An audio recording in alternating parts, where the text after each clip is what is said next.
bienvenue sur Super Mama, le podcast vitaminé autour de la maternité et de la sexualité après bébé. Je suis Lou, la créatrice et hôte de ce podcast. Je vous embarque chaque mardi à la découverte d'un témoignage de maman qui se livre autour de son parcours de maternité. On se retrouve également un vendredi sur deux pour plonger dans l'intimité d'une maman qui nous raconte enfin, sans tabou, comment c'est la sexualité après bébé. Ici, vous entendrez donc des histoires de femmes et de mères qui vous permettront de vivre enfin une maternité apaisée et une sexualité libérée. Je vous souhaite à toutes une très belle écoute. Pour ces épisodes hors série, il me paraissait essentiel d'aborder le thème du deuil périnatal. Et quel sujet! Je suis honorée que ce soit Karen, qui était, soit dit en passant, ma toute première invitée sur Super Mama, qui vienne parler de ce sujet.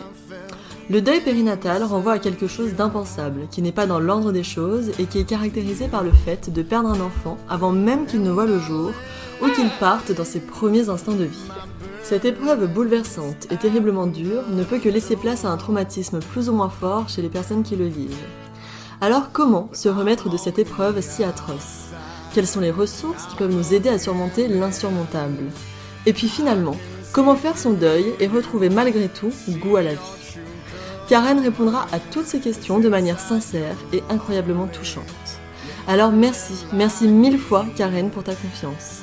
Je n'ose imaginer à quel point il a été dur pour toi de venir témoigner, alors pour toutes les femmes que cela va aider, merci. Et bien sûr, si vous traversez une telle épreuve, je suis de tout cœur avec vous. Je vous souhaite une très belle écoute. Attention, cet épisode aborde des sujets sensibles autour du deuil périnatal. Je vous invite donc à l'écouter dans les meilleures conditions émotionnelles possibles. Merci. Coucou Karen, merci beaucoup d'être avec moi aujourd'hui sur Super Mama. On se connaît déjà parce qu'évidemment tu étais la première invitée du podcast, donc je suis trop contente de t'avoir à nouveau. Et aujourd'hui, au lieu de parler de ton histoire de maternité, on va plutôt parler du deuil périnatal en général. Et c'est toi qui endosse le rôle de parler de ce sujet qui est très lourd. Et je suis contente que ce soit toi qui le fasses parce que voilà, t'es une super femme, donc c'est chouette. Est-ce que tu peux te présenter rapidement, Karen, s'il te plaît? Oui, bien sûr. Merci Lou encore de me donner cette opportunité. Donc, je m'appelle Karen Varela. Je suis maman de donc un petit bébé arc-en-ciel qui est parti et une petite qui a presque bientôt 6 ans. Moi, je suis vénézuélienne et je suis en France depuis 14 ans. Donc, de là mon petit accent. Et oui, ouais, bien sûr. Alors oui, aujourd'hui, comme je le disais, on va parler du deuil périnatal. Toi, tu as été toi-même touchée par ce drame.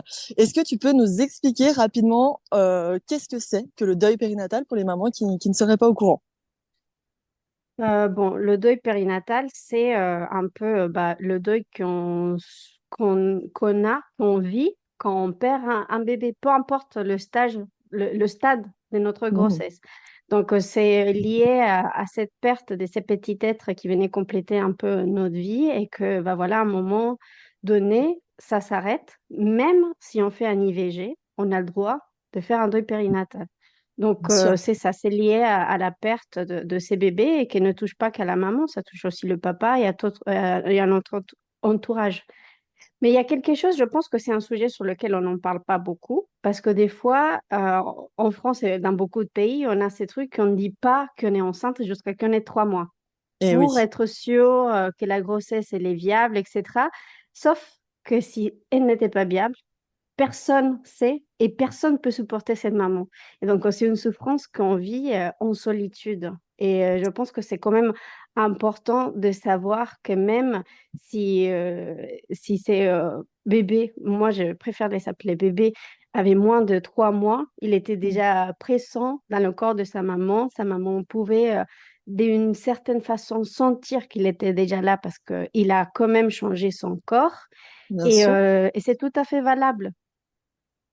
Et oui, ouais, c'est important de le dire parce que c'est vrai que pendant ces 3 premiers mois, on est souvent seul avec ce secret hein, qu'on Ouais. décide de ne pas forcément diffuser. Et si une fausse couche nous arrive ou si on décide d'interrompre la grossesse, qu'importe, on est vraiment laissé pour compte. On doit continuer notre vie comme si de rien n'était, retourner au travail. Souvent, les arrêts de travail aussi sont très peu donnés, hein, prescrits par les médecins. Et c'est vrai que c'est dramatique. Ça laisse les femmes et les couples et les proches également dans une solitude extrême, quoi.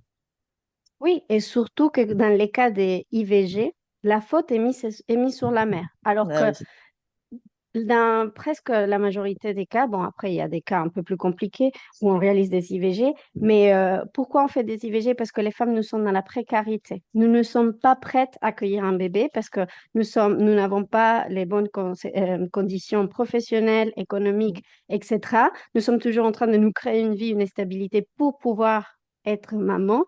Et Ouais. du coup, bah, déjà que c'était très dur pour nous dire je ne suis pas préparée, je ne peux pas accueillir cet bébé pour pouvoir le soutenir comme je veux. En plus, on va te dire, ah bah, oui, mais tu as fait un IVG, euh, accepte ta responsabilité. Et on a tout à fait le droit de choisir quand c'est le moment, mais ça ne veut pas pour autant dire que c'était pas un bébé que nous aurait pu vouloir, ou c'est un bébé que aussi nous touche et qu'on peut être vraiment tout à fait triste.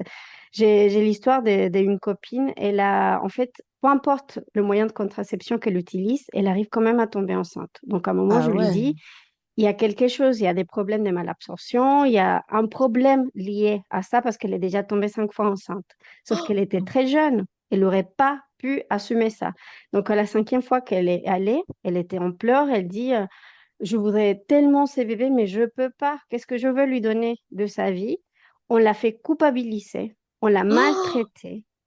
Ça, c'était en Angleterre, mais il y a beaucoup de personnel de santé qui, en fait, ne comprennent pas exactement ce que c'est. Bon, après, avec le système, ils sont fatigués, etc. Mais ils mettent la faute sur la maman, alors que pas du tout. Il faut toujours penser à ça. Il y a la précarité de la femme dans notre société. Il y a beaucoup d'impact dans les IVG. Mais bon, c'est pas le sujet. Mais le deuil périnatal, c'est aussi quelque chose qui existe dans les mammifères. Je sais pas si vous connaissez, dans en Espagne, dans un zoo, il y a un chimpanzé qui s'appelle Natalia. Ça fait 4 mois que son bébé est mort et elle l'a toujours dans ses bras. Le personnel de où elle est n'ose pas lui enlever son bébé parce que c'est la façon de gérer son deuil. Donc, les oh. mammifères nous font le deuil. Donc, même les animaux, même les éléphants, ils se réunissent, toutes les éléphantes, et ils vont faire Ouais. un trou, ils font une cérémonie pour pouvoir enterrer un bébé. Donc, c'est quelque chose qui est un peu dans notre ADN, dans notre partie mammifère, et on a tout à fait le droit de faire le deuil comme le font aussi les animaux. Ah oui, c'est dingue de voir justement bah, comment eux font, hein. Est-ce que tu as des chiffres à tout hasard de combien de femmes ça concerne ce deuil périnatal, même si j'imagine que c'est dur à chiffrer. Non, j'ai pas les chiffres exacts, mais avec toute cette partie un peu floue le secret de la grossesse jusqu'à le 3e mois, je pense que Ouais. c'est un peu plus difficile de chiffrer. Bien sûr, ouais, ouais, c'est sûr. Et toi, alors justement, quel est le lien avec ton expérience personnelle? Tu nous as dit que tu avais perdu un bébé. Est-ce que tu souhaites nous en parler un petit peu? Oui, bien sûr. Donc, la première fois que j'étais maman, parce que j'ai été enceinte, je l'ai appris le jour même où j'ai perdu un bébé. Donc, ça s'appelle une grossesse biochimique. Donc, c'est l'arrêt de développement de l'embryon, pas ton corps. Et en fait, ça fait qu'il n'y a pas d'implantation, il n'y a rien. Et que du coup, bah, tu fais une fausse couche précoce. Donc moi, en fait, je m'en souviens, j'étais dans un processus un peu bizarre de ma vie. Il y avait beaucoup de stress. Je venais de rentrer d'Argentine au Venezuela. J'étais vraiment décalée dans l'horaire. Et un jour, je me rends compte que j'ai pas mes règles, mais je me suis dit, bon, c'est le stress parce que j'étais en train de faire la thèse pour finir ma carrière de physicienne. Donc voilà, je ne m'inquiète pas plus que ça. Je sentais les seins très gonflés, ça me faisait super mal. Je me suis dit, bon, c'est parce que mes règles sont en retard. En fait, je ne savais pas. J'avais 23 ans. Et D'accord. du coup, un jour, je suis assise sur mon PC, je suis en train de travailler sur ma thèse et je commence à avoir des très grosses douleurs au niveau de bas-ventre. Et du coup, je me dis, ah, mais c'est trop bizarre. Et du coup, je vais aux toilettes. Et en fait, j'ai eu des contractions, en fait. Et du coup, j'ai dû rester 10 15 minutes. Et quand je regarde, il y avait beaucoup, beaucoup de sang. Et Ouais. donc, j'ai passé tout l'après-midi comme ça, 4 5 fois à aller aux toilettes et à perdre beaucoup de sang, mais avec des énormes contractions. Et du coup, je ne comprenais pas. Et je me dis, bon, peut-être c'est parce que comme j'avais du retard, peut-être c'est pour ça que c'est très intense. Et j'ai cette image de regarder les toilettes plein de sang et des cailloux de sang et me dire, je ne comprenais pas du tout. Donc, Oh, quelques jours après, j'ai toujours mal au sein et même 1 ou 2 semaines après, j'avais du lait dans mes seins. ah ouais. Ouais, et j'ai saigné pendant 1 mois. Donc, à un moment, je vais voir un gynéco parce que je comprends pas du tout. Et il me dit, est-ce que vous étiez enceinte? J'ai dit, non, je sais pas. En fait, on me fait des tests.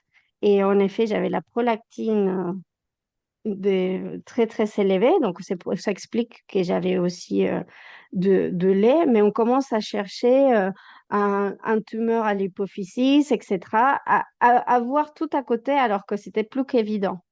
Donc, on me dit oui, peut-être c'était une fausse couche, mais bon, comme vous êtes très jeune, peut-être c'est pas ça et vous aurez l'opportunité.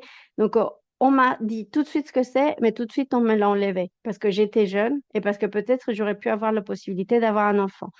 Donc, très jeune, je prends pas très conscience de ce qui arrive. À un moment, oui, je me pose des questions, mais je pense que je n'avais pas l'état de conscience pour me dire ce que c'était.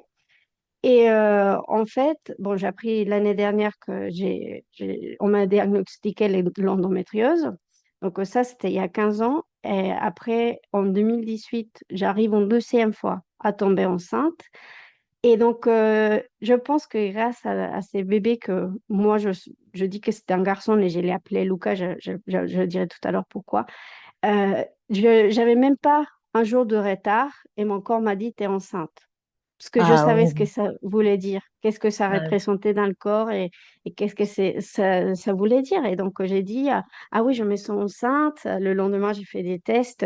C'était mon premier jour de retard et oui, j'ai été enceinte. Donc, ce qui m'a amené ces bébés dans ma vie, c'était savoir reconnaître aussi qu'il y avait un autre bébé en moi. Et en fait, depuis que ma fille est née, je suis devenue vraiment passionnée par la périnatalité. Ouais. Et c'était en 2020, je me suis formée comme doula. Et C'est donc, dans génial. cette formation, j'ai rencontré quelqu'un d'autre à qui j'ai parlé de cette expérience. Et elle m'a dit, moi aussi, j'ai perdu un bébé, mais à ces moments, j'avais rien fait. Je savais juste que ça s'était passé. Et elle m'a dit, oui, tu pourrais faire un petit rituel. Si tu veux, tu peux lui donner un nom, etc. Donc, j'ai parlé avec elle et après, j'ai fait ces rituels dans ma tête. Mais j'ai senti qu'il aurait pu être un garçon. Je lui ai donné un prénom. J'imaginais comment il serait à ce moment-là. Et de cette façon, j'ai commencé à faire mon deuil en 2020. Ah Et oui, d'accord. toujours passionnée par la périnatalité, cette année, je fais une formation spécialisée en santé mentale périnatale. Donc, on a un bloc deuil périnatal. Et ce qui est magique de cette formation, c'est que tu fais beaucoup de travail sur toi-même. Donc, j'ai eu l'opportunité d'être entourée, accompagnée par des professionnels et de faire ce travail sur moi. Donc, c'est à ces moments-là où j'ai commencé à tout lâcher, à me dire, oui, j'ai perdu un bébé, oui, je le reconnais, oui, j'ai saigné, oui, j'ai eu de lait. En effet, oui, c'est vrai. Et personne va m'enlever ça. Ouais, ouais, ouais, je comprends. Et justement, au moment où tu as fait cette fausse couche précoce, est-ce que tu en as parlé à ce moment-là, que ce soit à ton conjoint, à des proches, ou c'est vraiment venu sur le tard? Ah non, c'est vraiment venu sur le tard. À ces moments-là, c'est lui qui était mon compagnon de l'époque. J'ai dit peut-être, ils me disent que peut-être j'ai perdu un bébé, mais il me dit oui, non, mais c'est pas grave, etc., etc.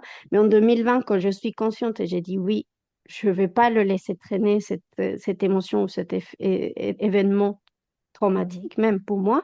Et du coup, je l'ai appelé, je l'ai pas appelé, je l'ai écrit sur Facebook. Bon, très longtemps après, je lui dis, en effet, on avait perdu un bébé. Et donc, il a juste voulu en valider mon expérience. Donc, après, je me suis dit, bon, je sentais que j'avais envie de lui dire.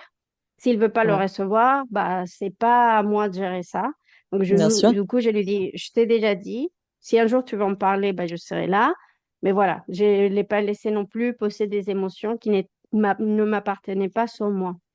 Et donc, du coup, à partir ces derniers mois, on a déjà essayé d'enregistrer ces podcasts, mais ça a soulevé beaucoup d'émotions sur moi. Donc, ces jours-là encore, j'ai écrit et j'ai fait même des dessins. J'ai dessiné cette salle de bain où tout est arrivé. Et ça m'est déjà arrivé de voir des garçons de l'âge qu'il aurait eu cette année et de dire, il serait comme ça et il pourrait peut-être aimer ça. Et surtout, je lui dis que je l'aime et c'est cette année où j'ai eu un peu le courage de parler avec mon compagnon de maintenant. Ok, Parce que au début, je me suis dit, c'est une émotion qui m'appartient, pourquoi lui dire? Parce qu'en plus, c'était pas avec lui, c'était il y a 15 ans. Et ouais. après, je posais ça. Et à un moment, il a vu la souffrance que ça m'est donné et il m'a dit, je voudrais comprendre pourquoi tu te sens comme ça. Et des fois, en fait, il avait un peu peur. Il m'a dit, est-ce que ça te renvoie à la personne avec laquelle tu étais avant? Et je dis, non, mais pas du Ah tout. oui, En fait, ouais, ouais. c'est juste ce que j'ai pu avoir parce que peut-être j'aurais pu avoir 2 enfants.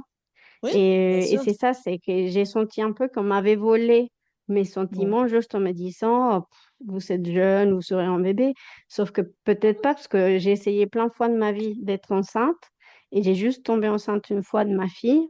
Une fois qu'on me diagnostique l'endométriose, donc on connaît un peu plus le pourquoi de mon infertilité. Mm. Et du coup, c'était ça, c'est dire, j'ai tellement cherché à avoir un autre enfant après ma fille, et je ne suis pas arrivée. Et de me dire que j'en ai perdu un, c'était comme un trésor que même si je ne l'ai pas eu, j'aurais pu avoir. Oui, bah ouais, ouais, je comprends tout à fait. Et de nommer justement ce petit bébé, en quoi ça t'a aidé? Ça t'a aidé à le rendre vivant, enfin, à le rendre existant, quoi, à le conscientiser au maximum? Oui, oui, oui, c'est ça, c'est à lui donner une place dans ma vie, qui est, même si c'était pour un temps très, très court, il l'a eu et qu'il aurait pu avoir. Mais du coup, cette année, j'ai même parlé avec ma fille et le jour, la fête des mères, elle m'a dit, je lui dis, merci de me faire maman à toi Ouais. et à Luca. Et du coup, elle me dit, mais maman, pourquoi Luca est parti au ciel?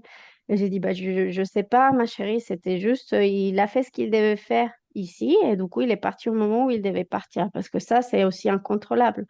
Donc, même ma fille maintenant, elle sait, parce que pour elle, c'est aussi important de le savoir, que, il y avait un bébé qui aurait pu exister avant elle et qu'il n'est pas là.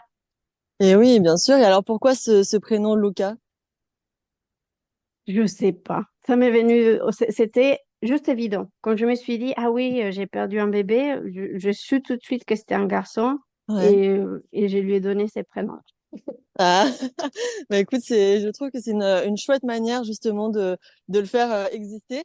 Qu'est-ce que tu pourrais donner comme conseil bah, à des mamans qui vivent ça, qu'importe le stade de leur grossesse, qui perdent un enfant ou même dans les premiers jours, les premières semaines, les premiers mois de vie?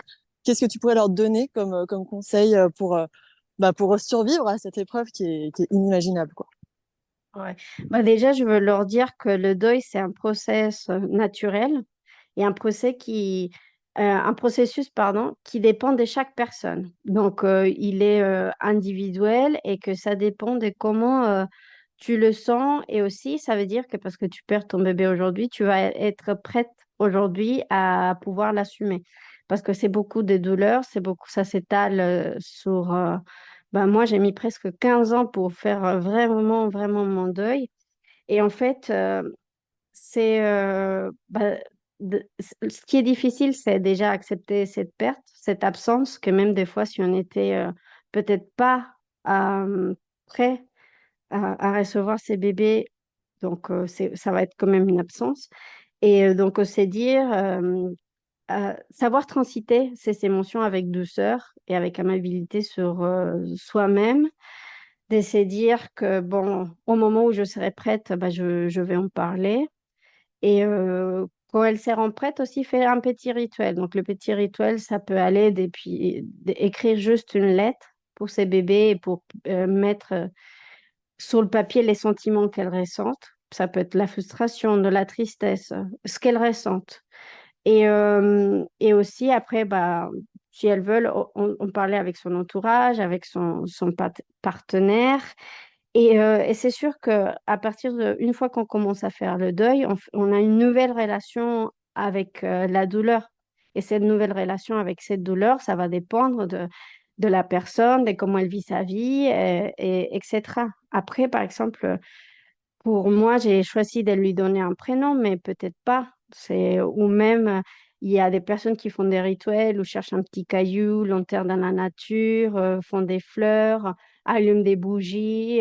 Même, je pense qu'il y a des choses très belles comme juste danser. Danser et faire de l'expression corporelle et libérer ses émotions, ça, c'est magique. Et donc, ça dépend de chaque personne. C'est juste quelque chose qui va te permettre de te sentir un peu ou soulagé après avoir fait ça. Ouais, c'est des bonnes idées à mettre en place, je trouve, selon les besoins et les ressentis de chacune. Est-ce que tu conseilles d'en parler à des pros de santé qui seraient à même de nous aider quand on traverse ce type d'épreuve?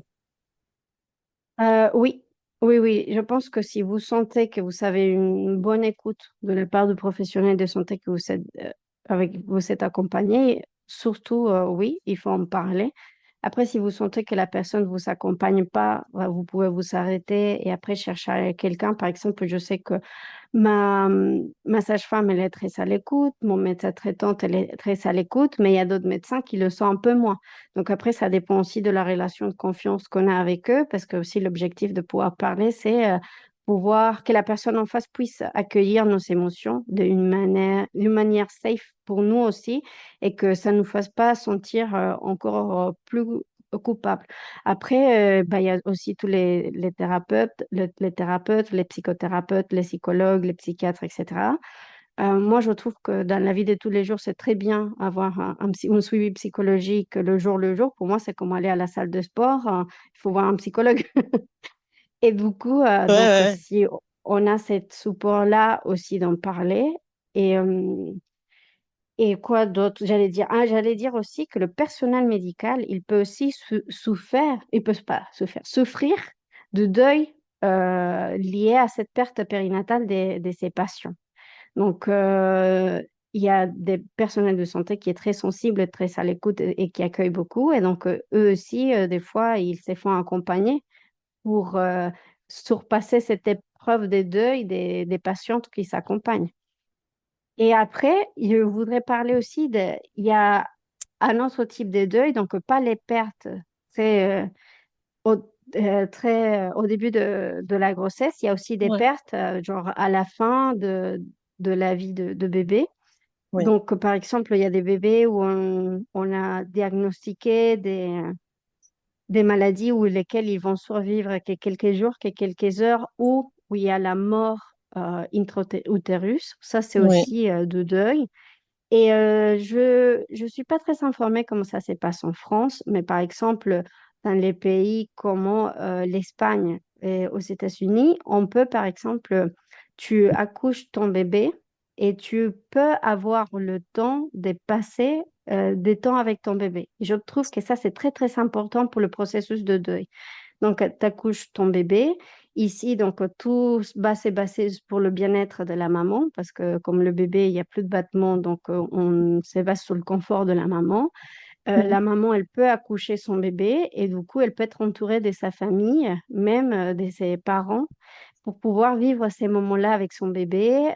J'ai vu des vidéos déjà où il y a aussi les frères et sœurs. On habille le bébé, on fait des belles photos de bébé et on a tous un souvenir de ces petits moments. Et c'est magique parce que juste pouvoir faire ça, c'est un très beau rituel et ça va donner déjà beaucoup de force pour ces processus de deuil périnatal. Et en fait, c'est ça, c'est vous chercher la connexion et même cette zéro séparation à ces moments-là aussi, avec ces bébés qui n'ont plus de battements, on peut aussi les voir, on peut aussi les accueillir et passer un moment pour pouvoir leur dire au revoir et pouvoir les voir en vrai. Et oui, ça c'est hyper important, hein. C'est ce que disent les parents justement qui vivent cette épreuve. En France, c'est aussi possible, hein, de pouvoir passer du temps avec ses bébés. On peut même l'inscrire selon la date à laquelle il est né, l'inscrire sur le livret de famille. Donc ça aussi, je trouve que c'est génial justement pour pouvoir le nommer, pour pouvoir le faire exister. Et je pense honnêtement que ça aide beaucoup de parents à traverser ce deuil et à se raccrocher aussi à des souvenirs comme ça communs, même s'ils ne sont pas nombreux, ils sont quand même là et c'est important de les faire exister. Ouais, exactement. Et est-ce que quand tu es retombée enceinte du coup et que tu as été enceinte de ta fille, est-ce que tu as vécu vraiment une anxiété très très forte du fait que tu avais perdu un premier bébé ou pour toi bon c'était une nouvelle histoire donc elle allait pas forcément se répéter. Comment tu as vécu ces premiers mois voire même toute cette grossesse? Oui, c'est vrai que déjà, en fait, c'est drôle parce que toute ma vie, je voulais un bébé. Et comme ma mère était enceinte de mon petit frère, donc on a presque 50 d'écart, je disais, c'est mon bébé, parce qu'on m'a pas dit que la cigogne allait passer, du coup, j'ai pas commandé un bébé, ça va être mon bébé. Et du coup, j'ai toujours voulu avoir des bébés. Et je m'en souviens que avant que je tombe enceinte, un mois avant, j'ai dit, ah, je sais pas si je vais être maman, peut-être je vais rester célibataire, voyager dans le monde toute ma vie. Et bim, un mois après, je suis enceinte. Donc j'ai dit, bah non, il fallait que ça se passe comme ça. Et du coup, même ça, je raconte à ma fille. Et je lui dis, bah non, toi, tu as décidé que c'était bien ce que je devais faire. Et en fait, bah voilà, je tombe enceinte. C'était un bébé surprise. Parce qu'à ces moments-là, j'étais en train de prendre la pilule. Et en fait, au début, je ne croyais pas. J'ai fait genre 10 tests d'urine en attendant les résultats du labo. J'avais du mal. Et après, je doutais quand même un peu de ce que j'aurais senti. Parce que je l'avais dit quelques jours avant, je me sens enceinte. Et même avec le test positif, je me dis, oh non, mais ça peut partir à n'importe quel moment. Et oui. Et du coup, oui, j'avais un peu peur et surtout les premiers 3 mois, ouh là là, j'avais vraiment très peur qu'elle s'en aille. Bon, je continue quand même à aller à la salle de sport et tout, mais à chaque fois, j'avais cette petite peur oh là là, non, mais qu'est-ce qui va se passer?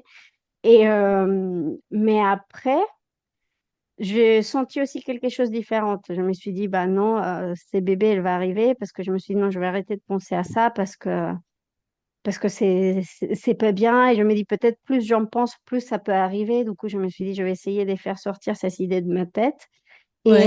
Et après, tout s'est passé très bien. J'ai laissé la place à bébé pour exister et du coup, je pense que ça m'a aussi un peu soulagée de me dire, bon, c'est un autre moment de ma vie, c'est autre chose complètement différent. Donc, je vais voir ce que ça donne et de me dire que, bon, ce qui arrivera, c'est ce qui sera le mieux. Mais j'avais vraiment très envie d'avoir ce bébé.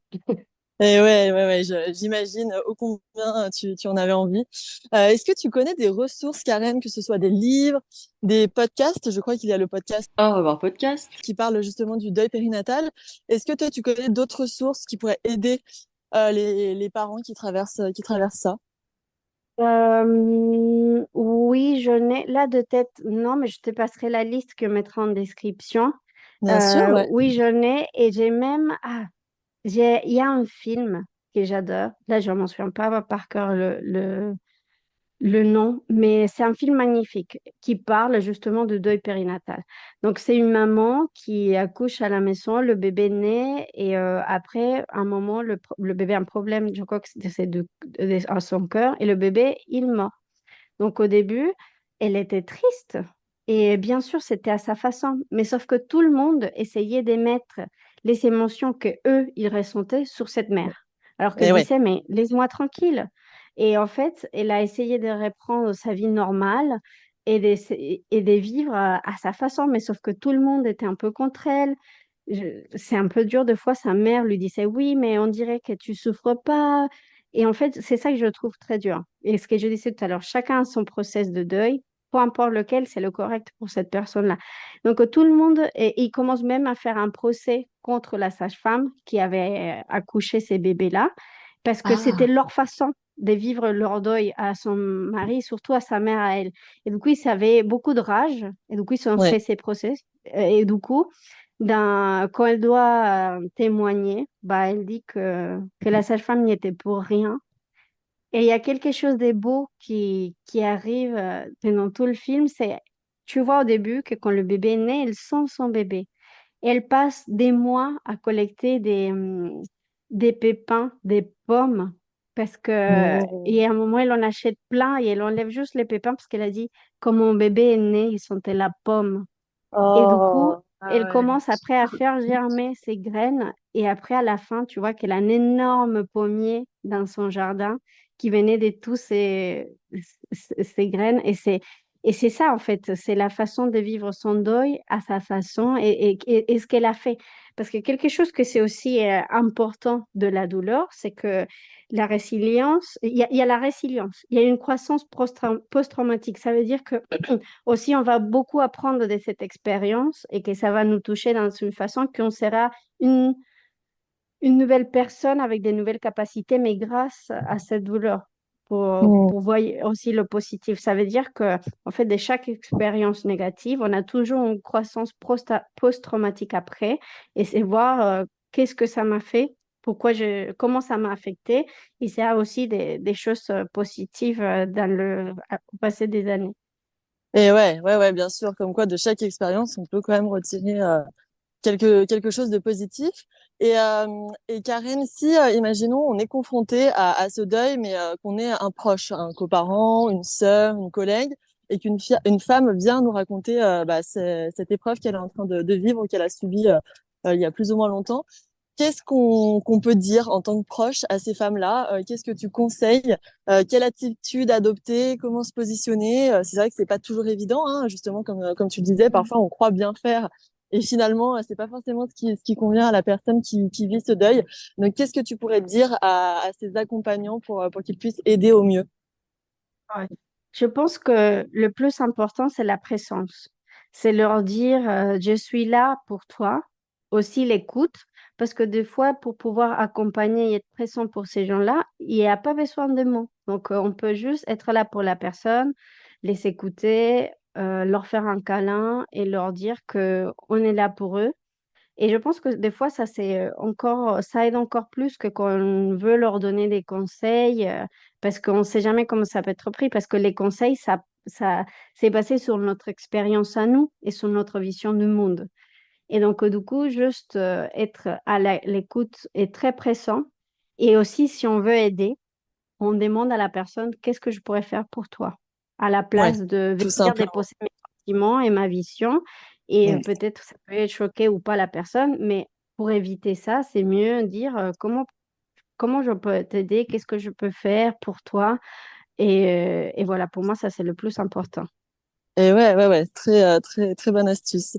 Est-ce que tu as d'autres choses à nous transmettre sur ce sujet ou pour toi on a fait le tour, Karine? Je pense qu'il faut beaucoup en parler. Moi, je veux encourager les femmes qui nous écoutent à en parler et à se dire que, que c'est une émotion tout à fait valable et que parler nous fait soigner. Donc, plus on en parle, plus on en dit, plus on est là, plus ça va nous soigner, mais ça ne nous soigne pas qu'à nous toutes seules, ça soigne aussi aux autres. La personne qui va nous écouter peut se reconnaître et peut dire, ah, moi aussi j'ai vécu ça, c'est bien de ne pas être seule. Donc avoir tous ces récits des mamans qui ont perdu un bébé, ça aide à la maman qui a perdu un bébé à se soigner, mais ça aide aussi aux autres à prendre conscience de ce qu'ils ont vécu et à se donner la possibilité d'en faire quelque chose aussi avec cette douleur.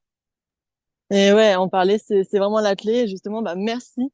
Merci à toi d'avoir accepté d'en parler. Je sais que c'est un sujet qui est pas évident, surtout quand on l'a soi-même traversé. Donc, merci pour cette confiance. Et je pense vraiment que cet épisode va aider, en tout cas, je l'espère, un grand nombre de parents. Oui, bah merci beaucoup, Lou. Merci à C'était toi, vraiment Karen. génial. Et en fait, Ouais, quelque chose que je veux peut-être rajouter juste à la fin, c'est que c'est important aussi de traverser ces douleurs parce que les grossesses après une perte sont aussi impactées. Donc, ouais. ça arrive qu'il y a des mamans qui font tout de suite à notre bébé pour combler ces vides. Il y a des mamans qui tombent enceintes et qui après se sentent très coupables de se dire, ah, je suis en train de lui voler la place à mon bébé que j'ai perdu, je suis en train d'accompagner une copine qui vit cette situation. Et en fait, Mm. c'est ça, c'est se dire que j'ai besoin de un peu voir ce que je fais avec ces sentiments-là pour que ça n'affecte pas mes sauts de grossesse. Mm. Parce que ça n'affecte pas un peu le suivi de ma vie, mais surtout la grossesse et la relation que je vais avoir avec ces autres bébés qui naissent. Donc, il y a beaucoup de choses, beaucoup d'impacts qui surviennent de cet événement. Et oui, ouais, carrément. Et bah écoute, merci pour cette jolie transmission. Merci pour tout. Et puis je te souhaite tout le meilleur avec ton conjoint et ta fille. Merci beaucoup, Lou. Merci, Karine. Et c'est ainsi que se termine cet épisode hors série sur le sujet sensible du deuil périnatal. Merci beaucoup à Karen encore une fois d'être venue témoigner de son parcours personnel, mais aussi d'être venue nous déposer les clés pour pouvoir survivre à cette terrible épreuve. Si vous êtes actuellement en train de traverser ça, je suis de tout cœur avec vous et je pense évidemment très très fort à vous. N'oubliez pas de vous faire accompagner, que ce soit par des pros de santé, par votre médecin traitant, votre sage-femme, également d'en parler autour de vous à des proches, ça peut évidemment vous aider. On se retrouve très bientôt pour un nouvel épisode de Super Mama un petit peu plus classique. Bien sûr, d'ici là, je vous invite à prendre grand soin de vous et je vous embrasse. Merci à toutes d'avoir écouté cet épisode. S'il vous a plu et que vous avez hâte d'entendre de nouvelles histoires de Super Mama, je vous invite à vous abonner au podcast. Cela vous permettra d'être tenu au courant de la sortie des prochains témoignages. Vous pouvez aussi nous rejoindre sur Instagram pour échanger et partager. Et puis pour celles qui souhaitent nous raconter leur super récit de maternité ou de sexualité, vous pouvez m'envoyer un petit mot à l'adresse inscrite dans les notes de cet épisode ou encore me faire un signe directement sur Insta. C'est évidemment avec un immense plaisir que j'échangerai avec vous. Je vous embrasse et je vous dis à très vite.